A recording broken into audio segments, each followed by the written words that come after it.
apa-apa juga. Anak pecicilan ora masalah. Bercanda di masjid ora masalah. Masjid kalau nggak ada candaan anak kecil malah cilok.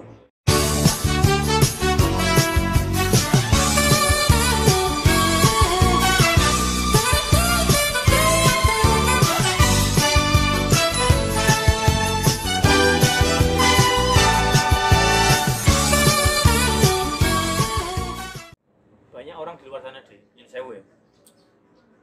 Image yang ditangkap masyarakat tentang itu jenengan itu terkenal vokal, kemudian ya nyen sewu mungkin uraan, kemudian tukang kritik, itu yang ditangkap.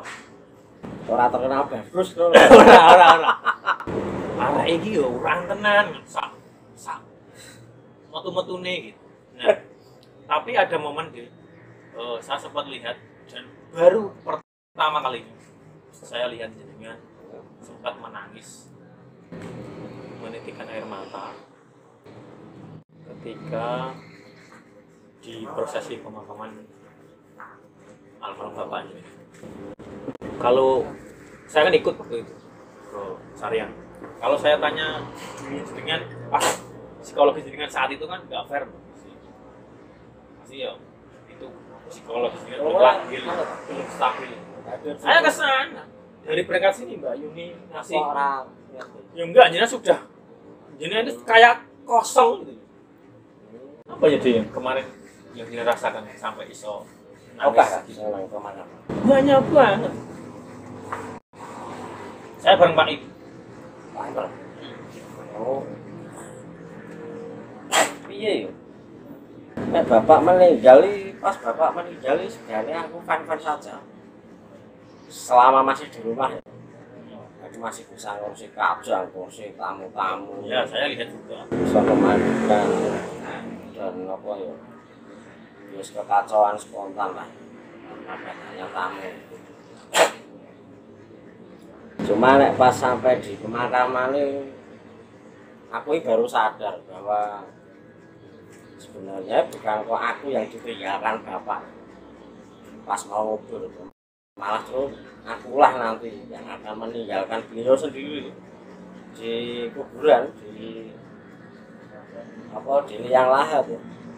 Padahal kan nggak biasa nih. Tidak biasanya setiap bapak itu ada masalah, kok aku tidak berada di dekatnya. Biasanya bapak kalau ada masalah pasti manggil aku. Nah, aku baru sadar bahwa sebentar lagi bapak akan punya masalah karena didatangi Mungkar Nakir, ya Pak. Tapi aku tidak bisa mendampinginya karena aku harus meninggalkan. Sedihku itu karena aku harus meninggalkan bagian. Jadi kalau aku bisa ditinggalkan sedih, ditinggalkan orang. Tapi justru jenengan yang seolah-olah meninggalkan beliau. Aku tidak bisa mendampinginya. Mau tak mau aku harus meninggalkan sareannya bapak. Dia harus menghadapi Mungkar Nakir sendirian toh. Ya, Mungkar Nakir kira datang seremnya kayak Serem ya dia? Lagi serem ya? serem. Aku nanya bayangin. Serem tenang. Cuma kadang-kadang kenapa aku tetap yakin harus meninggalkan? Yo satu dua ada alasan yang menenangkan. Aku ini menangis karena aku harus meninggalkan beliau. Wih, hal yang aku ini jangan ratakan. Apalagi kalau bapak ada masalah, rasanya ingin mendampingi terus. Baru itu nanti aku tidak mendampingi. Tapi kenapa aku tetap harus meninggalkannya? Satu, saya yakin bekal bapak yang saya yakini beliau amalkan adalah beliau ini sangat menjaga dari najis. Sementara rata-rata siksa kubur ini terjadi karena kita tidak memperhatikan najis. Bapak orang yang sangat takut dengan najis. Makanya kalau pas toharoh serius betul dan sesempurna sangat menjaga kebersihan. Oh, nah itu yang saya tahu ya, makanya itu anggap dia sudah punya bekal untuk menghadapi mungkar nakir karena dia selama ini menjaga dirinya dari najis. Sopo to cah saiki sing jaga najis ora enak, cuek kabeh. Karena cah cilik ngompol sampai tempat sholat itu. Seandainya ada anak kecil di masjid, ibu takutku itu najisnya tidak terkontrol mau itu bro. Jadi aku senang masjid ada anak kecil senang. Cuma bagi orang yang mengajak anak kecil ke masjid itu harus mengontrol najisnya.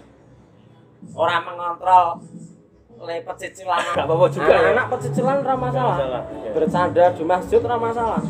Masjid kalau nggak ada candaan anak kecil malah ciloko. Yang harus dikontrol kuwi anak kecil kuwi bawa najis ndak di celananya. Berarti sejak dari rumah harus dipastikan ya. Oh, atau pakai pampers misalkan.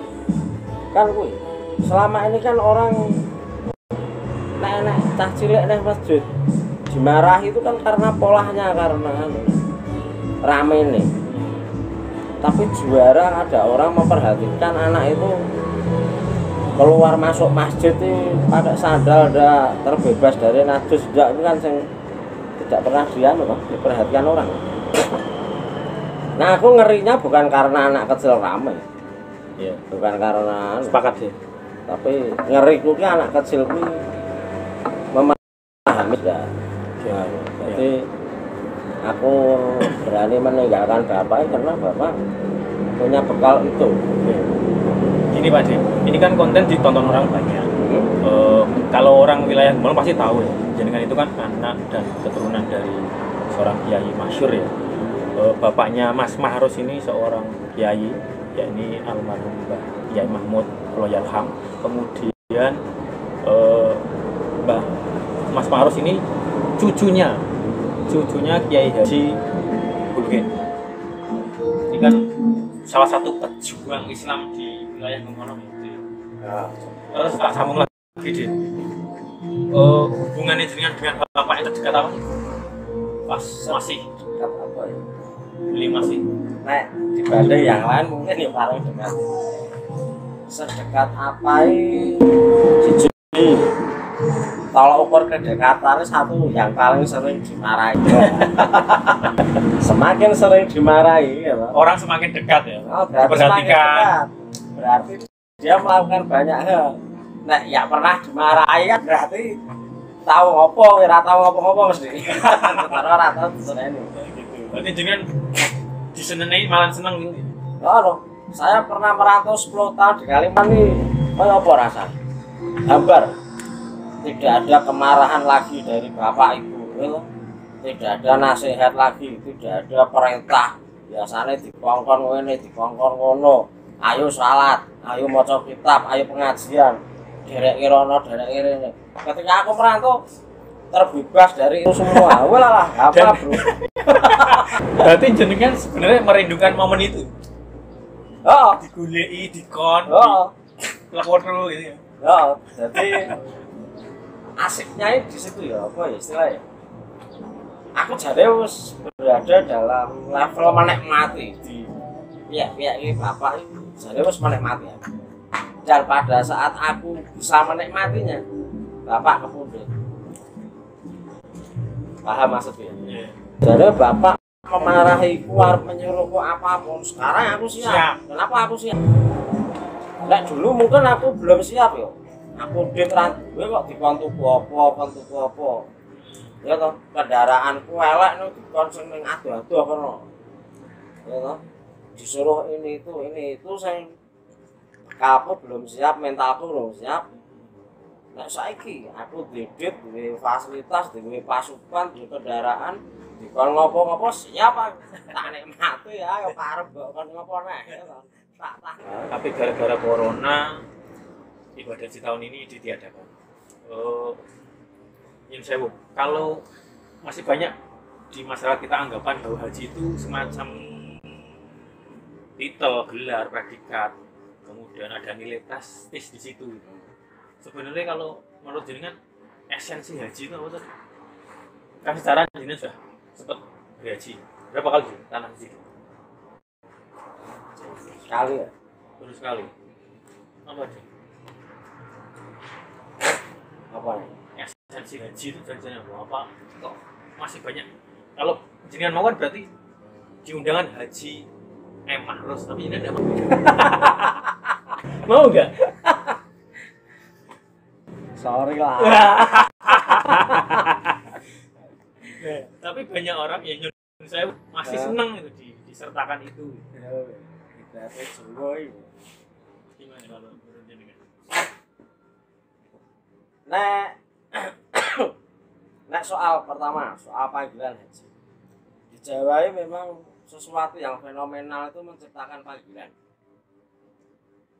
Aku bikin peso, wah dipanggil. Wah, harus peso. Oh, kalau Iya. kan begitu. Nek Jawa itu ngono. Kowe hobi bujo, kowe diarani dona bujo. Ngono. Iya. Tergantung apa yang fenomenal dari dirimu itu mungkin menjadi panggilan. Trademark. Nah, ini memang kebiayaan di sini fenomenal. Kenapa haji menjadi sesuatu yang fenomenal di sini? Karena berbiaya mahal. Terus Kan itu perlu dihargai. kan dan menjadi panggilan meskipun ada kasus-kasus tertentu memang orang menghendaki atau memang lebih suka dipanggil dengan gelar haji. Wih bisa menjadi alarm dan juga bisa menjadi sesuatu yang riak. Alarm adalah ketika kita mau melakukan sesuatu yang buruk, oh aku Pak Haji, ini menjadi alarm. Akhirnya ada lagi ya. Tapi ya bisa menjadi hal yang riak. Ya toh. Merasa ra ikhlas nek ra diceluk. Haji kan yo rukun di antara beberapa rukun Islam. Dan rukun Islam ini sebenarnya yang paling fenomenal sebenarnya malah sholat itu sendiri. Sampai perintah sholat itu sampai keluarnya pas Mi'raj kan. Dari situ kan letak fenomenalnya dan saking fenomenalnya makanya sehari sholat 5 waktu. Sementara haji kan enggak. Nah, sholat itu fenomenal karena fenomenal itulah maka setiap orang punya kewajiban sholat kan. Sakit ya sholat, sehat sholat, sibuk sholat. Gak bisa ngadep, bisa tunggu. Karena sholat itu fenomenal. Ini kan ya ora enak mau dicolok tak sholat. Apa yang disebut fenomenal mungguhe wong-wong saiki kan karena berbau duit.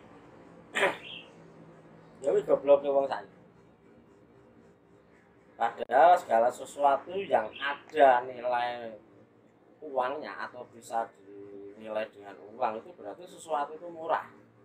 Kan ngono. Murah ya ketika bisa karena bisa diukur dengan duit kan. Lah sholat kan ora. Sholat itu harus kowe duwe duit kudu sholat, ra duwe duit kudu sholat. Pada saat transaksi triliunan kowe ya kudu sholat, pada saat tidak bertransaksi kowe ya kudu sholat. Bahkan gara-gara sholat kowe iso kelangan transaksi triliunan. Iya iso. Kan berarti fenomenal sholat. Iya. Gara-gara salat kowe kelangan nilai bisnis misalnya, iso wae. Karena wong sing merasa seperti itu ya. Jane ya iya toh. Nah aku ngarani sing fenomenal soalnya. Bukan haji. Bukan haji. Haji salah satu rukun di antara rukun dan esensi haji itu sama dengan esensi sholat sih sebenarnya. Sama-sama kuwi bentuk ketaatan yang wajib kita haturkan ya sebagai orang Islam. Cuma haji cenderung ibadah fisik, perlu modal besar dan ada nilai-nilai sejarah. TKP lah. Rukun-rukunnya itu ya, Hmm. dikerjakan di sana ya. Dan sholat itu TKP-nya lebih banyak dari haji. Halo. Sholat di masjid ini, besok di masjid di, besok di masjid di, TKP-nya oke. Lah haji kuwi tok TKP-ne mung pira? Mung 5. Ka'bah, Safa, Marwah, Mina, nanti Arafah. Wes Nah itu tuh. Muzdalifah ono sak sunah-sunah wajib haji ne. Ya sholat. Wis ana ndi wae. Islamic Center. Subuh ning di. Subuh nek di. Terus goreng ning dine. Jadi fenomenal di. Kamu bisa sholat di Arafah, sholat di Mina, sholat di Muzdalifah. Ya toh, bisa dimanapun. Menarik itu. TKP ini malah luas sholat daripada haji. Nah karena memang haji itu berbiaya berbudget besar ya, ya jadinya fenomenal ini. Kan coba nek Kak kamu cuma 2 kilo dari rumahmu. Bedine ora ya. Ora enak wong nyeluki Pak Kaji. Kan kono Iya. ya wong Jawa, Bro. Iya. Setengah wong Jawa ngono.